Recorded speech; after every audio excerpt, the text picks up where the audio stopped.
सामदेव शेर्पा चाहिँ नेपालको पहिलो स्ट्यान्डअप कमेडियन भएर मान्न पर्छ। मलाई कस्तो स्टुपिड लाग्छ क्या मान्छेहरू म फर्स्ट मैले सुरु गरेँ आफै म पाइ गर्ने क्या। उनीहरूले त्यो हिस्ट्री नै हेरेको छैन क्या। उनीहरूलाई जसले गरेर चाहिँ उनीहरूलाई सामदेव शेर्पा भनेको को हो नै थाहा छैन क्या। यहीँ कति मान्छेलाई तपाईँहरूलाई कतिलाई थाहा छ सामदेव शेर्पा भन्ने होइन? सामदेव शेर्पा भनेको 2045-46 सालमा प्रजातन्त्र आउनुभन्दा अगाडि हामीले क्यासेटमा सुनेको मान्छे हो। त्यो मिटरवाला क्यासेट हुन्थ्यो प्यानासोनिकको, त्यसमा क्यासेट लाएर सुनेको हो।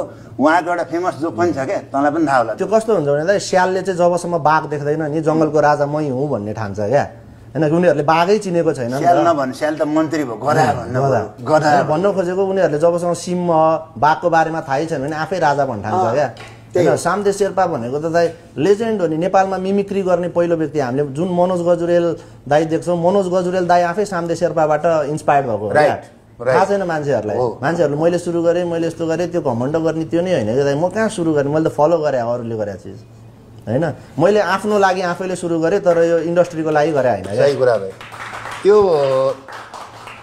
सामदेव शेर्पाको एउटा जोक थियो कि, त्यो शेर्पाहरूको जोक थियो कि एउटा, मलाई त्यो क्यासेटमै कतै मेमोरी याद छ।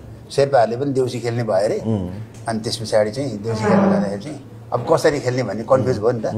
अनि देउसी खेल्न जाँदाखेरि ए भन भाइ हो बान्दैछ, ए राम्ररी भने बान्दैछ, ए स्वर मिलाइकन भने आगे नै भनिसक्यो चाँडा अब तँ भन्।